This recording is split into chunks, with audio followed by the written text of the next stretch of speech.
Okay, so this is the Animus 18TR from Helion. It's $100 at Hobbytown, USA, and it's 1/18 scale. So let's take this off now. $100, pretty good deal. So this is what it looks like. There are 4 shocks on it. They're oil filled, and then these wheels, they're pretty nice. They're studded. They're real rubber. Pretty nice. This is the antenna, but there's actually supposed to be a black post that goes here, but I didn't get it with the model.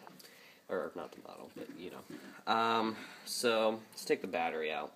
This is one thing I am kind of disappointed about.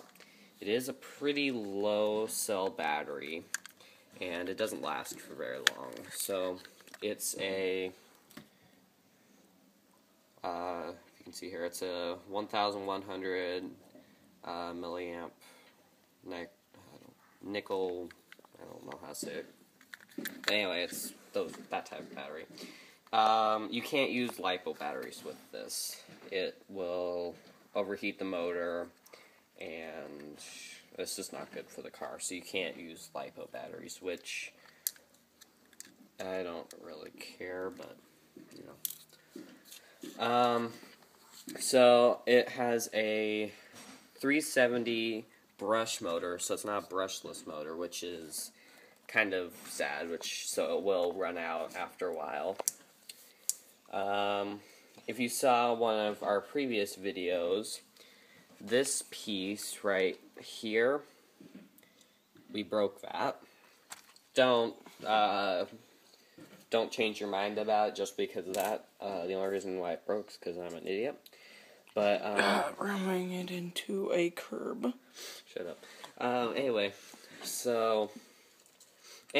I have never driven a car this nice. Well, I've driven an RC car before, but not one like this before.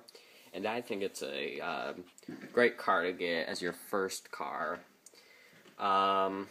Maybe not. If you're really into the hobby and you've used these before, would you recommend them? Yeah, I would still recommend it if you were into this hobby and you've done this before. But, I mean, if you're a really skilled racer and you want a 60-mile-per-hour car, I wouldn't get this because this car, we haven't done any speed tests with it, but I would say at full throttle it probably gets about 30 miles per hour on flat ground.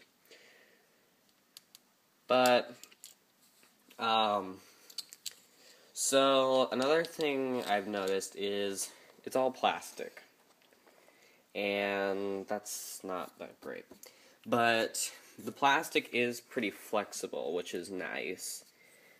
But there is and you can see the wheel, it has independent suspension, so the one wheel can move up and down by itself. So it's good for rough terrain and stuff like that. There is an upgrade pack where most of the pieces are turned into aluminum. This is covered in aluminum, and a lot of the parts are turned into aluminum. It's bright orange. So I'm not gonna get it because I don't have $100 to spend on that as well, because I've already spent $100 on this. But it is pretty nice. So I just want to show you the transmitter really quick. This is the transmitter right here. It's pretty nice for a first transmitter. I've seen other ones that you get with it. They are really bad.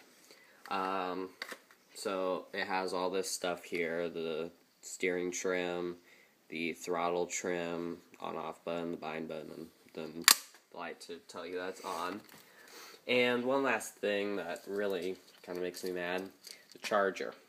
It takes 5 hours to charge this, and you don't get a whole lot of life out of it.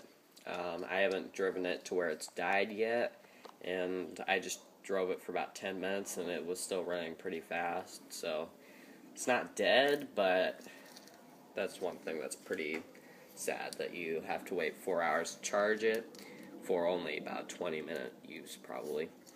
But there are other chargers out there that you can get. So, I would definitely recommend it. I'd probably give it about 4.5 stars, just because the plastic and the battery's not that nice, and okay, maybe 4 stars, because also the motor and the charger, but yeah, I definitely recommend it. Thanks for watching.